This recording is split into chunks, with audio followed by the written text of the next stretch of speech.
Hello and welcome to Series 1, Episode 2 of Saturday Morning Nostalgia. The year is 2010. So if you've seen the first video, my plan with this is each series represents a year in Magic. We're going to start off at 2010, which is really when I sort of started collecting Magic stuff. And we're going to go through in quarters. So I might split it down. If as we get through more up to modern day, we find that there's just so much product to talk about. You know, maybe I have to do 6 episodes in a series, and these are just going to run continually through the year until I basically get up to date. So this year, this quarter, so we're in the sort of period April to June of 2010. There's 4 things I want to talk about. Is Rise of the Eldrazi was released April 23rd. Deck Builder's Toolkit 2010 came out on May the 21st. Duels of the Planeswalker decks, yeah, they actually made those. June the 4th, there were 6 of those actually, and Archenemy on June the 18th of 2010, and there were 4 of those. They were actually, you could buy them individually, unlike I think the new product that's coming up, which is a Nicol Bolas Archenemy product, where I think you just buy it as a complete set with all the particular decks in it. So let's start off with Rise of the Eldrazi, April 23rd. Good place to start with a binder. As you saw in the previous video, these particular binders are particularly quirkily organised, although it does help with this particular set having it in order increasing mana in each colour, because well, you'll see why this set was very much, I think they called it Battle Cruiser Magic, and it was all about large spells, big mana. So yeah, April 23rd. What can we say about Rise of the Eldrazi? Well, 248 cards in the set, so it was a large set. It was actually a reboot. It was the 3rd set in a block, in the Zendikar block, and they sort of rebooted it and introduced these Eldrazi creatures. Also unusual in a 3rd set, there was actually specific artwork for the basic lands. Normally what happens in Magic is when you open boosters from, say, the 2nd or 3rd set of a 3-set block, or currently we're in 2-set blocks, so the 2nd set, the artwork is just a repeat of the artwork from the 1st set. So you basically get the 1st set logo on the artwork, and they're put into the booster packs in the land slot. With Rise of the Eldrazi, they actually had specific artwork for that, featuring the Hedrons. Unfortunately, it's the one set where I don't have a ton of land, because I only opened boosters on this, and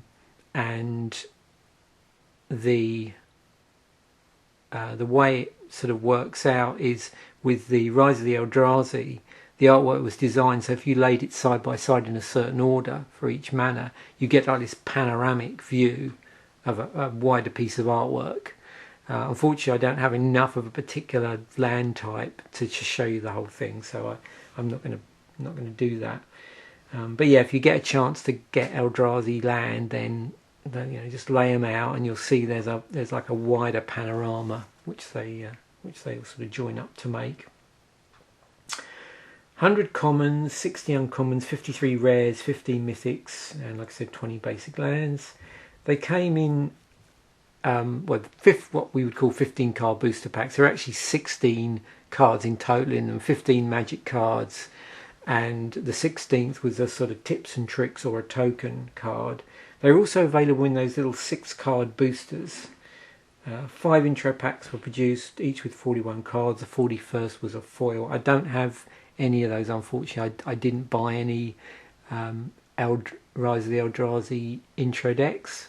I did it on subsequent sets going forward, but not for this particular set. They're also available in fat packs. I didn't buy a fat pack at this point. I was buying basically single boosters from like a local, I think it was a shop that basically primarily stocked hockey cards and stuff like that, but they used to stock Magic stuff, and you could just go in there and obviously buy single packs. themes of the set, and as we go through I'll highlight these. So I've already mentioned big mana. What else did we have?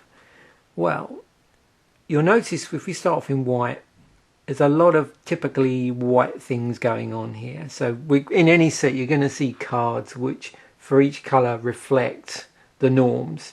So we're going to see enchantment destruction.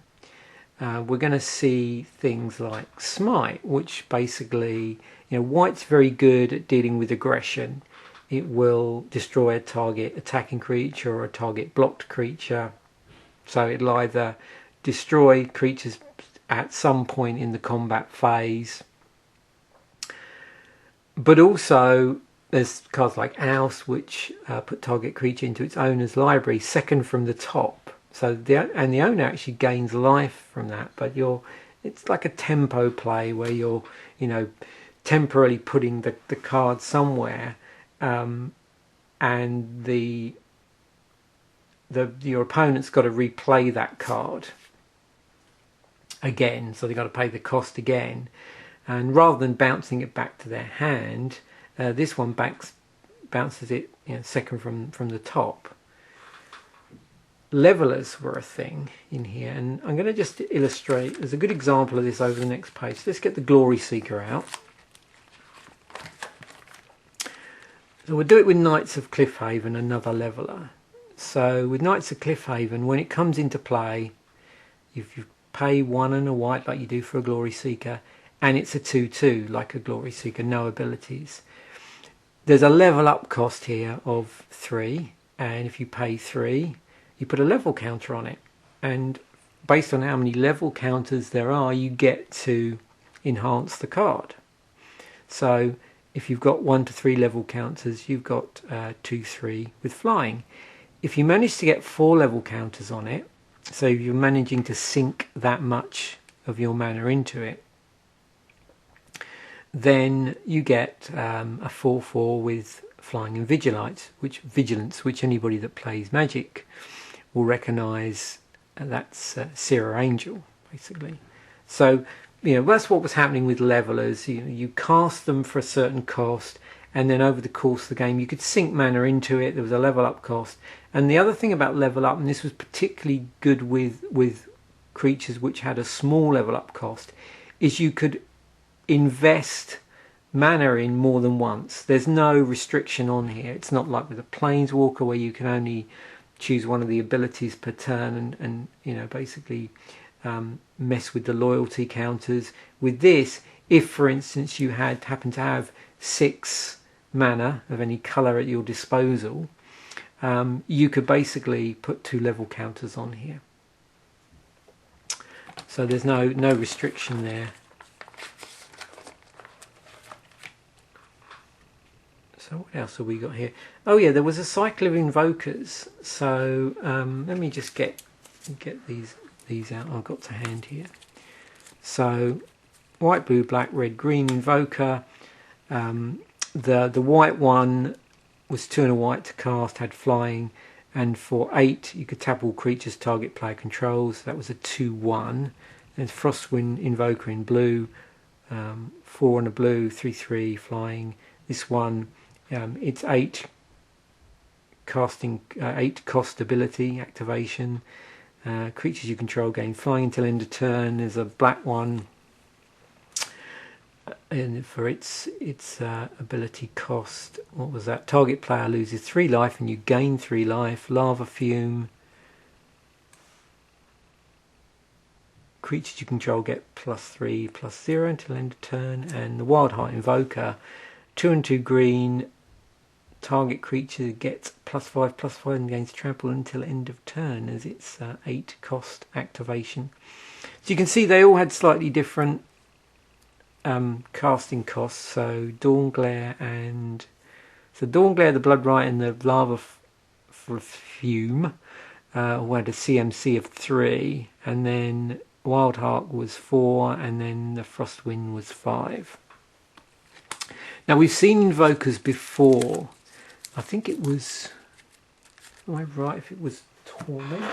Let me quickly look this up.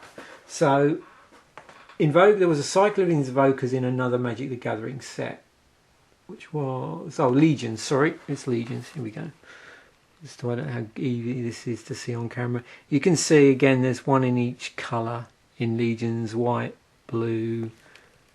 I'm just trying to get this black, red, and green. And they in this case they already had, it was always 7 and the particular colour, and there were obviously variations in what the activation did. So the white one was life gain. Oops. Blue one was 3/3 and flying. Where are we? Black. Let's do this in the right order. It's -3/-3 to a target creature. 5 damage for the red one, and +5/+5 until end of turn. Which I think, yeah, the green one, if you just want to contrast one of these, you can see there's the difference. So with the Wild Heart you get 5/5 and trample, and for the Stonewood in that previous set just 5/5.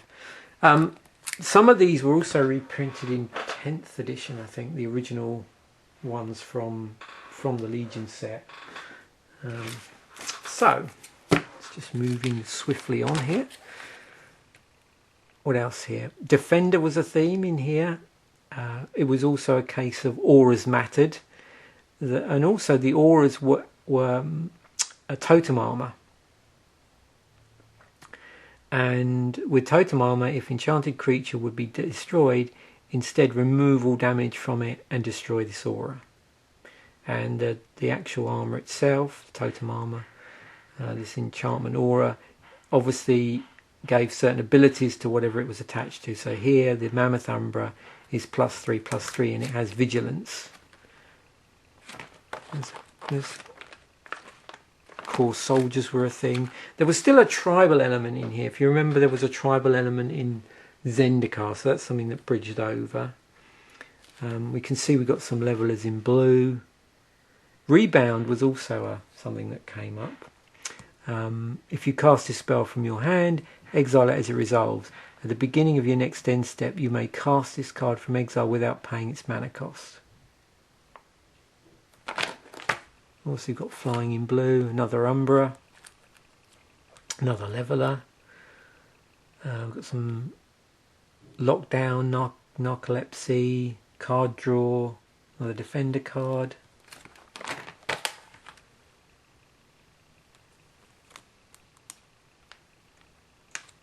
And Seagate Oracle lets you basically manipulate the top of your library if you're in blue.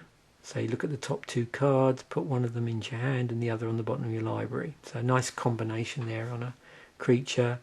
Venerated Teacher was synergistic with levelers. Another classic blue thing, although this was the other interesting thing, very flavourful for this set. So we've got a blue spell, an aura, that allows you to take control of an enchanted creature. But if it's a very large creature at the beginning of the end step, this actually gets sacked. Sphinx is in here, more flyers, another defender creature. There was actually, I don't have all of them here, there was a cycle of rare levelers. There was only 2 cycles in this set. There was the Invokers we've already looked at, and the rare levelers. You've got a sack theme going on with Mortician Beetle.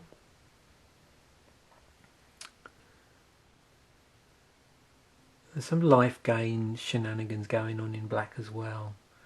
Another leveler. There's a shrivel. It's funny, I've got actually I didn't pull a playset of these, but I bought a playset. At one point I was toying with the idea of creating a tribal horror deck. It didn't really work out too well. Not with the cards I had anyway. It was very much based around tribal horror from standard. I think I actually tried to create a tribal horror deck that was standard legal. There's one of the invokers. They were common, so I got quite a few of those. Scorpion. So it's interesting, you know, as you're getting up to the heavier creatures or the larger creatures at a particular colour. So here we've got like a skeletal worm, 7 and a black for a 7/6 with regeneration on it. There was also, I suppose, what you would call, I think they talk about broods or these sort of cards which generate Eldrazi spawn creature tokens. There's quite a few of these cards, both creatures and non-creature spells, which will also create these Eldrazi spawn creature tokens. They're 0/1 tokens, and they have sacrifice this creature, add single generic mana to your mana pool. So they're obviously going to help with these large Eldrazi's, which we're going to see in a moment. I don't have the rare Eldrazi's, but I do have a sort of a number of their minions. Just looking at my list here and just thinking what else that we haven't touched on. Actually, we're going to see Annihilator in a moment, but the themes were basically big mana, these sort of brood cards which generate the spawn, the actual spawn themselves, the colourless Eldrazi, which we'll see in a moment, Defender, Annihilator, which was on the Eldrazi creatures, Level Up, Rebound, and Totem Armour. So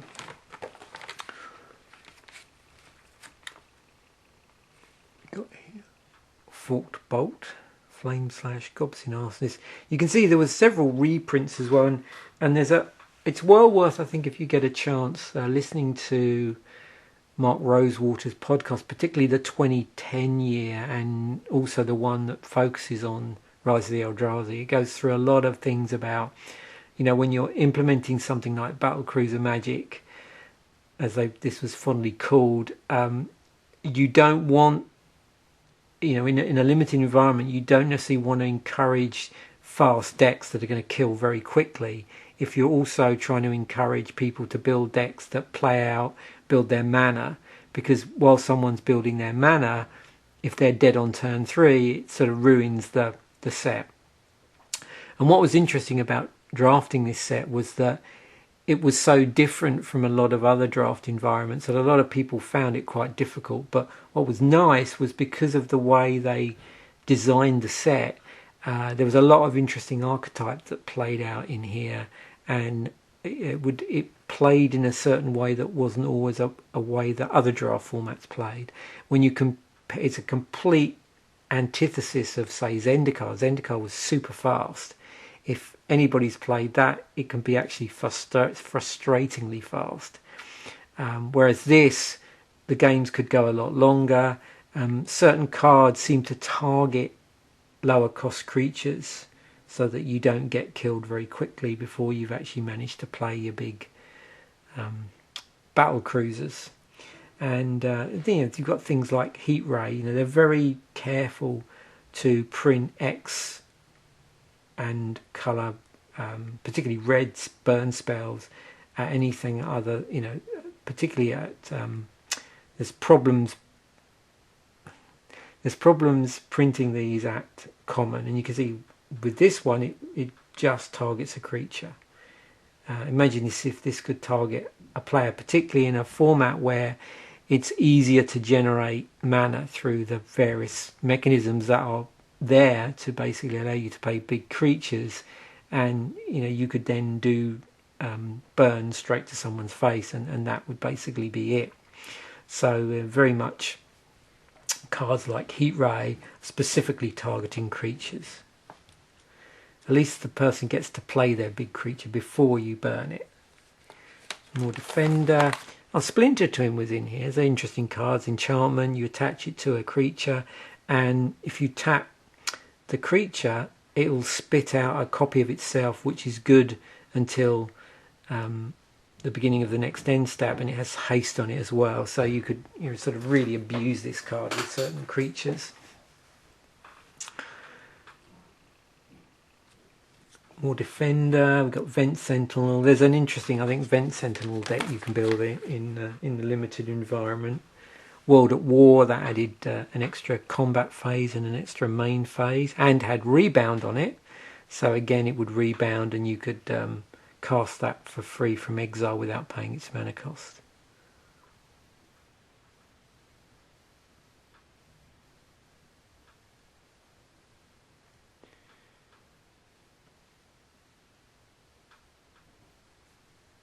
Another spell that generates those Eldrazi tokens. So moving on to green, another Eldrazi token generator attached to a creature. Jorga Tree Speaker, very interesting leveler. Single green for a 1/1, but once you level it up, it can tap for double green, and then if you manage to get it up to 5 level counters on it, then any elves you control will actually tap for 2 green mana as well.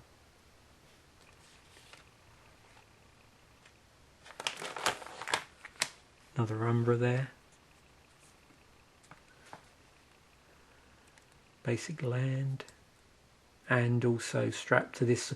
So again, we got this, sorcery, which is going to get you basic land, hopefully fix your mana, but also generate one of these colourless Eldrazi spawn tokens. Aura Nalid very much cares about being aura'd up, and there's a Snake Umbra in green. There's one of the invokers. Now here's an interesting mythic. So look at the casting cost on that. What have we got there? 8 green. So obviously very much at home in a mono green deck. Not only because of its casting cost, not really splashable. Gets you an 8/8, but also it costs 1 green less to cast for each green creature you control, and has trample on it. And so we're moving now on to the colourless Eldrazi cards. Now note these were colourless creatures, but they weren't artifacts. You can see the Annihilator ability on them. So with this, whenever the creature attacks, defending player sacrifices a certain amount based on the Annihilator number. So this one's got 2, this one's got 1. The Path Eraser had 3 on it. Hand of Emrakul and had 1, and Elmox Crusher was Annihilator 2. As you can see, I've got the sort of Eldrazi minions, for want of a better word. So I don't have Ulamog, don't have Kozilek, and I don't have Emrakul. These two here are rares, so we've got It That Betrays and Spawn Spire of Ulamog were rares, and then the Ulamog and the Hand of Emrakul were the commons. This one was a particularly cool card if you could get it out. There was obviously, being a common, there's quite a few of these turned up in draw. There were also tribal spells as well, this tribal instant, Not of This World. And then we have the regular colourless artifacts, equipment. It's not a massive amount in the deck. I think interesting cards like Dreamstone Hedron, which generates sort of colourless mana. It is 6 to cast. And it's also got this ability to draw 3 cards. You can imagine if you manage to get that out, things can get very interesting. We've got a Prophetic Prism, so this is great for if you're splashing something. It does mean that you've got to tap a land to get the cost to activate it, but there is that sort of mana filtering, I suppose is the word I'm looking for, going on there, which will help you out when you're splashing in certain cards in your deck. The only other real fixing, so the mana ramp was for primarily for colourless. Yeah, as you've seen, there were some cards in here which will search out basic lands, but also we did have Evolving Wilds in the set, so that sort of helped out there. But no special, dual lands or anything like that in here. And then with the tips and tricks stuff. So that was the first thing of that quarter that came out. So let's move on to some other stuff.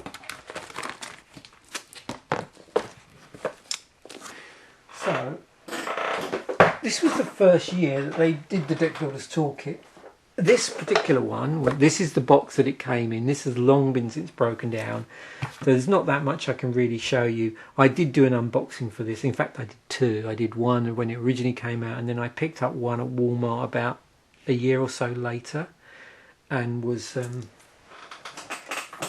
did an unboxing of that as well. So we could compare and contrast even though it was the same toolkit, they did play around with the booster packs in it.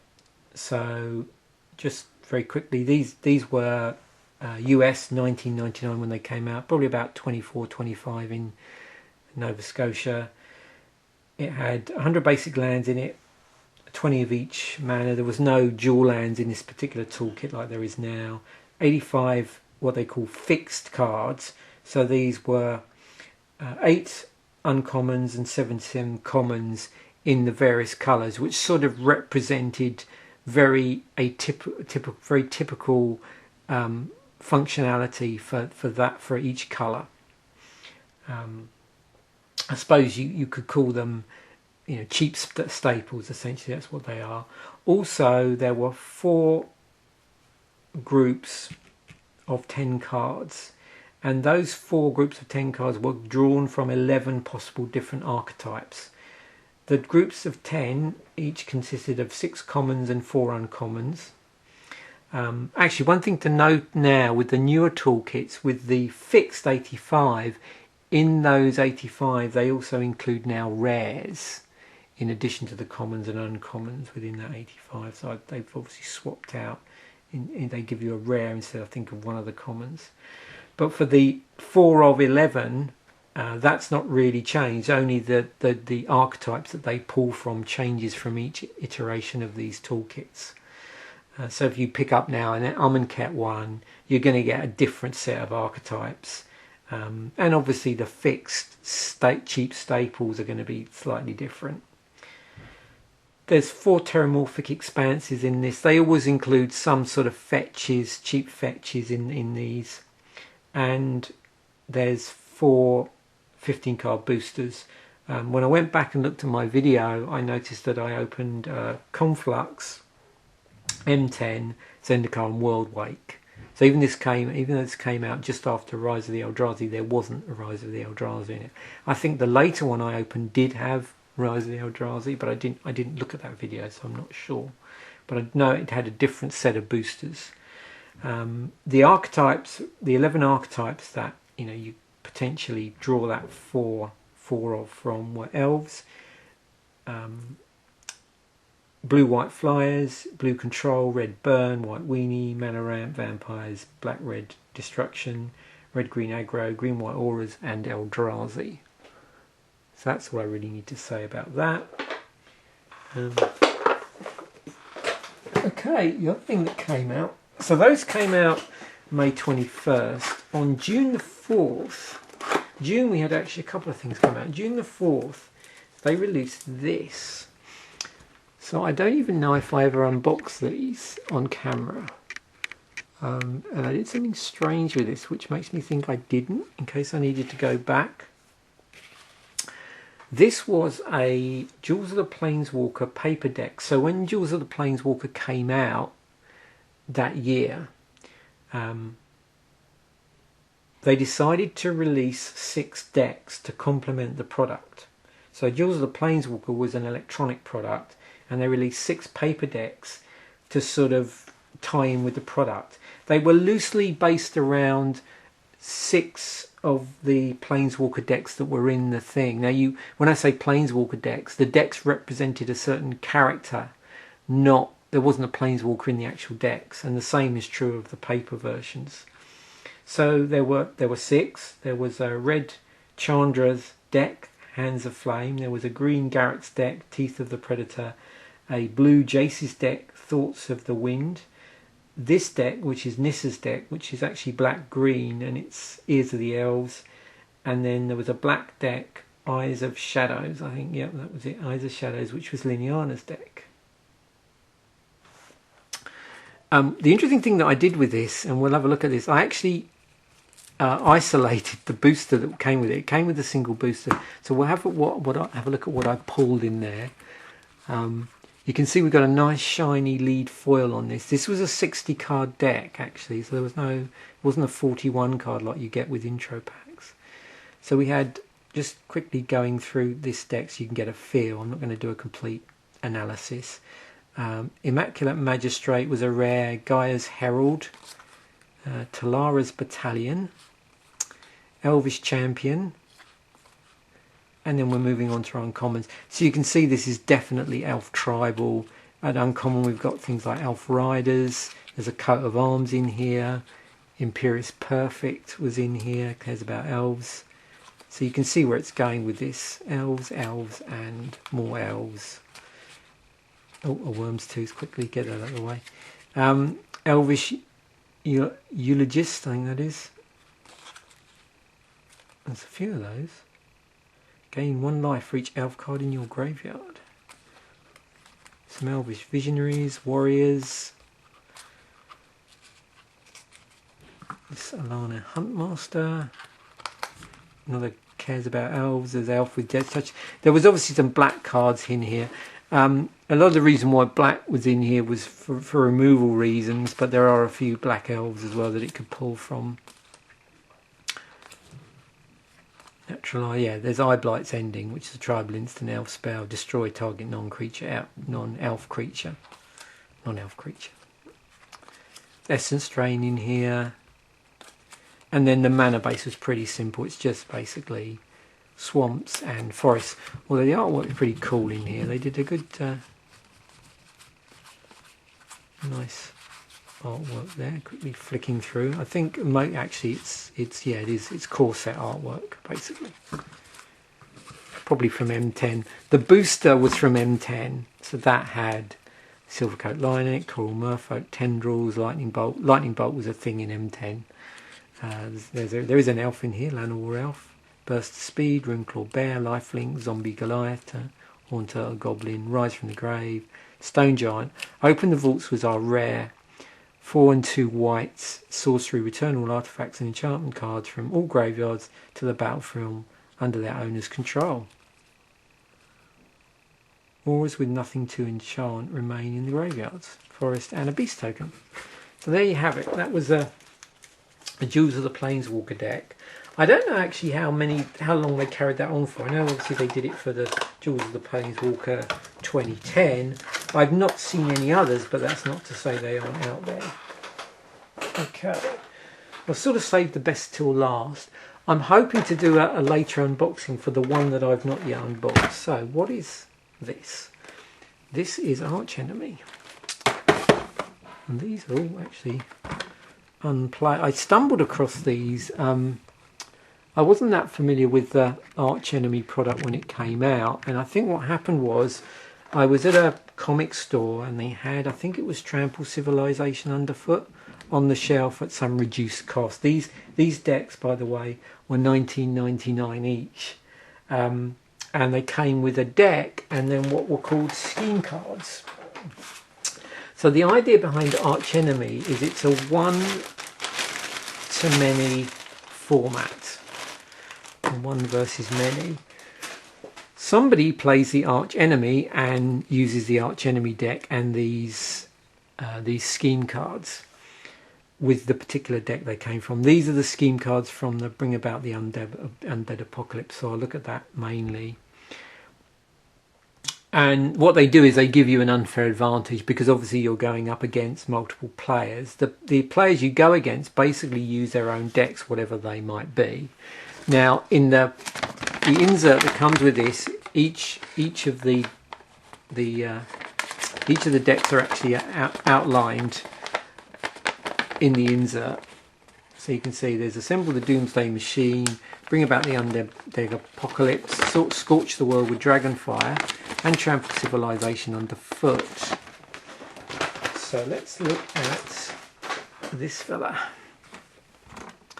Okay, so these are the scheme cards. Maybe I'll show you these first. So what happens with this is the Archenemy activates a scheme at the start of their turn, and that sort of remains active, and then when they get to their next turn they activate another scheme.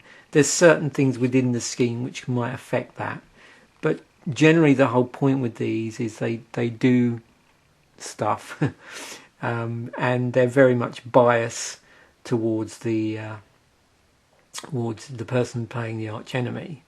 So let's have a look here. What have we got here? Your puny minds cannot fathom. When you set this scheme in motion, draw 4 cards. You have no maximum hand size until your next turn. Okay. Realms befitting my majesty. Only blood ends your nightmares. Your fate is thrice sealed. Mortal flesh is weak. Instructions are in order. You get the gist of it. So basically, So I delight in your convulsions. When you set this scheme in motion, each opponent loses 3 life. You gain life equal to the life lost this way. And so on. Nice bats. Dance Pathetic Marionette. Rotted ones say lay siege. So that one scheme leads us nicely into this. So this is very much a Graveyard Matters deck. And again, I don't think there's any foil lead card, but there are quite a number of rares in here. We've got Cemetery Reaper, Avatar of Discord, Extractor Demon, Kalvek the Merciless, Avatar of Woe, Vampiric Dragon. By the way, this is actually a red-black deck. Scion of Darkness, Beacon of Unrest, and then our uncommons reassembling Skeleton, Rakdos Guildgate. You can see here Shriekmaw, Corpse Connoisseur. There's an Artisan in here. Reanimate, Zombie Infestation. There's like a zombie tribal thing going on here.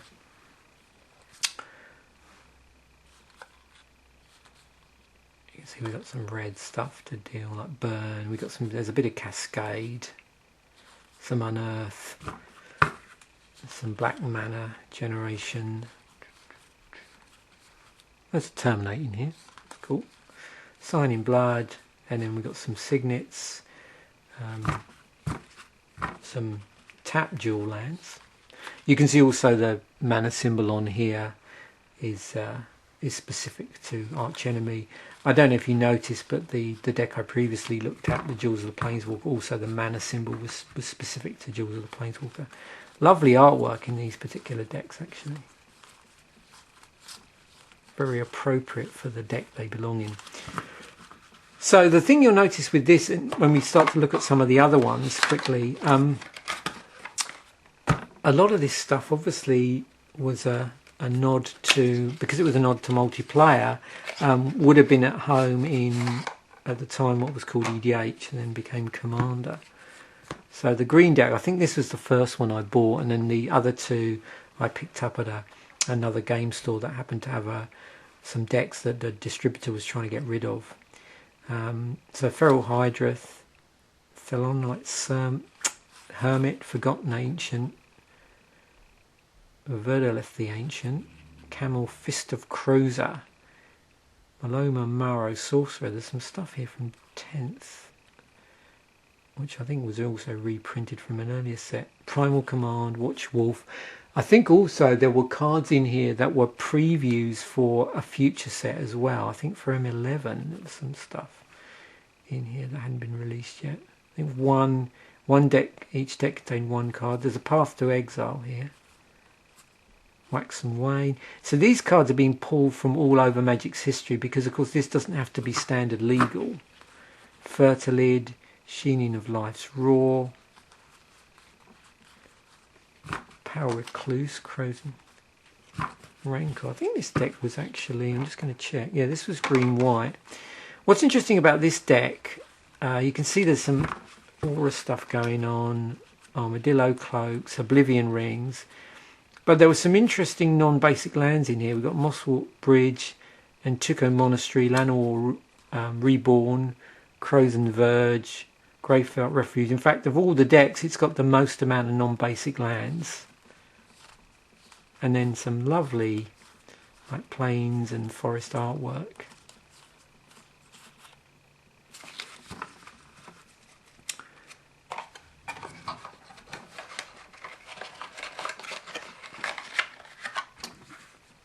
Okay, so the other one was very much Artifacts Matters, which has assembled the Doomsday Machine. This was a white, blue, black.